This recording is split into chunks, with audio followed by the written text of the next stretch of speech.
What's going on? I am making my own TTRPG, and I want to go over the resting mechanics of my TTRPG, and also how you can easily use these resting mechanics in 5th edition if you like them. So without further ado, let's get into it. So, first of all, I have a few different types of resting. I have short rest, normal rest, long rests, and what's called divine rest. Short rests operate pretty similar to how it works in Dungeons and Dragons 5th edition, and divine rest is pretty similar to how long resting is. So I have two more types of resting that are the in-between. It makes healing a little bit slower and a little bit more of a gritty game, I think, which personally I find more fun, and it seems like my party is, I think the party kind of likes it, but at sometimes I know they are a little frustrated because they don't get their spells back as often as they'd like. But that also kind of goes into my spell casting is a little different as well, so stay tuned. I'll be going over that in the future. If you don't want to watch the video and you're already checked out, everything's in the description. You could just grab you could grab this Google Doc from the description so you can skip.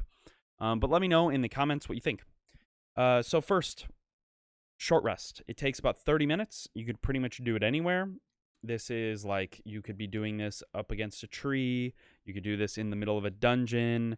Anywhere where you have 30 minutes of just being able to sit down, chill, relax, you can do a short rest.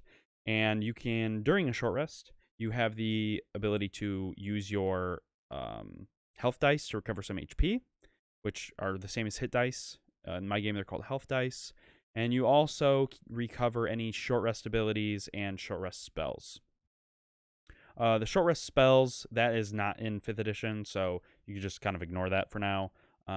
But short rest abilities. Then we have normal rest. Normal rest is 6 hours anywhere comfortable, like camping comfortable. Not like super comfortable, but this is like a campsite or in a tent or in the middle of a dungeon on a bedroll with the doors barricaded, somewhere where you're going to feel a little bit safe. You feel a little bit like you can close your eyes, actually get some sleep, but it's not going to be the most comfortable thing in the world. It's not going to be the best sleep you've ever gotten. And so that is a normal rest. You recover any short or normal rest abilities and spells, and you also can use your health dice to heal and recover your HP. And then you also get a free 1d6 plus con heal. So this is where you get a little bit of a bonus compared to your normal short rest, is you just get that free 1d6 plus con. And that is, you're going to do that before you would obviously use any of your health dice. And that's just, the d6 can be remembered because you rest for 6 hours and you heal for 1d6. Now your long rest, that is going to be 8 hours in a place deemed safe by the DM. So that's an inn or your home, or if you're staying over, the king has you staying in their castle or something like that. This is going to be somewhere that you're safe, you're very comfortable, you're relaxed, and you can really rest and recuperate. And you're going to recover all of your abilities and spells that are short, normal, or long. Any abilities and spells you're going to get back here. You can use your health dice to recover HP, just like always. You heal a free 1d8 plus con, so it's not as good as a normal rest, but it's a little bit better, 1d8, and you can remember that because a long rest needs to be 8 hours long. And then you also regain one of your health dice, so you can start recovering your health dice here. And then you're also going to lose one level of exhaustion. So you might be thinking, why do you only regain one health die instead of half, like it is in a normal long rest in 5th edition? Or why don't you recover all of your health, and you're only getting 1d8 plus con? And that's because this long rest is probably the most common rest that you're going to be doing inside of a town.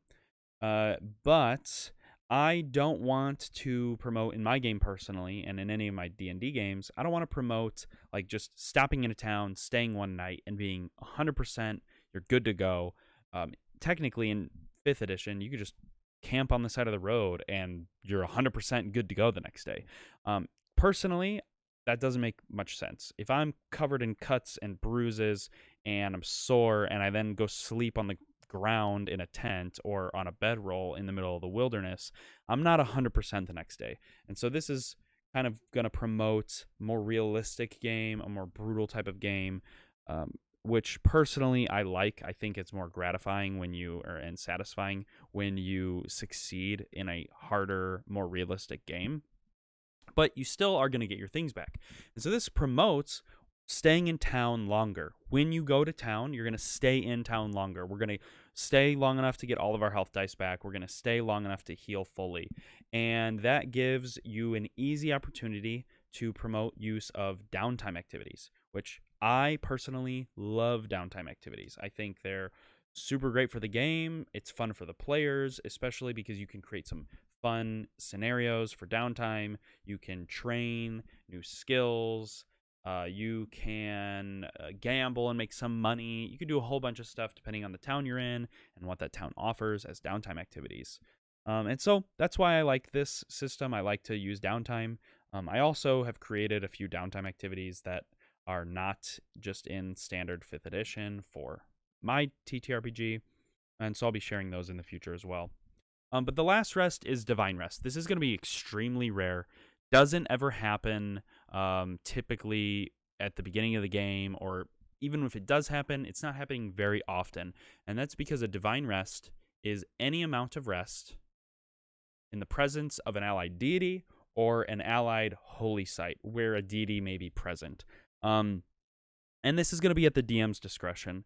And essentially what this is if your players ever are talking to a deity, or a deity, someone very powerful, someone with extreme magic abilities, is like there, allied with them, wants them to do well, wants them to succeed, wants to give them their healing, like through magic, then they can. This can be something that's offered to them. And so this is going to be somewhere where you recover all of your spells and abilities, normal, short, and long. You heal all your lost health points. You regain all of your hit dice, and you lose all your levels of exhaustion. So you're 100%. You're back to normal. This is the best type of rest you're gonna receive. And this might be something where maybe your party finds like a pool, like the pool of life. Like they drink from it, they bathe in it, and they feel extremely rejuvenated. And within 30 minutes, they're back to 100%. And this could be like a site that they mark, like, oh man, this is the place to go if we ever need to heal. But it's going to be extremely rare, and it's probably sought after. Also, maybe one of your party's DM or one of your party's deities is requesting something of the party. They want them to do something for them. And so they're going to full heal them. They're going to give them a divine rest so that they have the strength to carry on through their journey. This is the kind of thing that would cause a divine rest. Like I said, extremely rare, never really happens. But when it does, it's going to be awesome. And that's about it. That's all my types of rests. That's how they work. Hopefully you like them. If you have any ideas, let me know.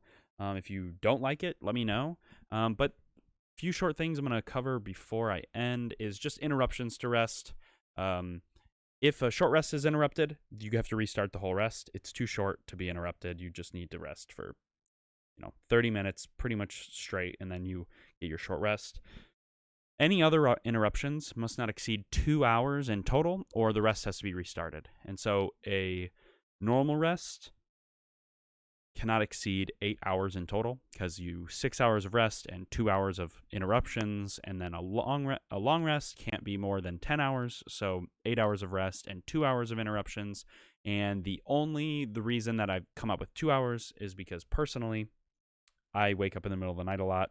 I get up, I'll go get a snack, or I'll go to the restroom, or I'll just be on my phone. Like, I can't fall back asleep. I'm not feeling tired, but I've only gotten 2 or 3 hours of sleep. So I know I need to get some sleep. So I'll stay up for an hour or two, and I'll go lay back down, and I feel tired after that. I'm able to fall back asleep. I'm able to finish my sleep. And so I think that happens to people. It's possible that someone stays up for a couple hours in the middle of the night. Obviously, the less, the better. But I think 2 hours is not unreasonable for someone to be interrupted in their sleep, and then still be able to go back to bed and feel okay in the morning. So that's why I chose 2 hours. And that could encompass, a fight and maybe rebuilding the camp, moving the camp, repairing the entrances, wherever you may be, just to give yourself enough safety to feel good in the morning and to be able to rest through the night. And then all benefits from the rest are going to be received after the rest is complete, not in the middle or not when it starts. And this is just to ensure that the rest is actually happening before you get it. Obviously, you'd be resting as you're sleeping, but to keep things from being complicated, once the rest is done, then you get all your stuff. You get all your abilities or healing or whatever it is that you're going to be getting. And that's it. That's my resting rules for my TTRPG that I am creating. And kind of how you can incorporate them into 5th edition. It's pretty easy. You can just kind of throw it right in. There's a little bit of things that aren't going to make any sense, like how spells recover. Because of the way my spell system works, there are no spell slots, so spells get recovered themselves. Once you lose the spell, you have to recover that spell. And then some spells that are weaker can be recovered on short rest. Some might need normal or long rest. And so that's where that terminology comes from. But yeah, hopefully you like it. Let me know what you think in the comments. And keep an eye out for my next video where I will be talking about spellcasting and how spellcasting works in my TTRPG. And if you like the system, an easy way to use my spellcasting system in 5th edition Dungeons and Dragons. It's a little bit more of an old school spell system. It's inspired by the old school spell systems of the original, like Advanced D&D and even Dungeon Crawl Classics, if you've ever heard of that. And so I really like the way spells work in that. That's how my spell system kind of is going to work. And so, yeah, keep an eye out for that. Subscribe if you want to get a notification when it does come out. And I'll see you next time. Thanks. See you. Bye.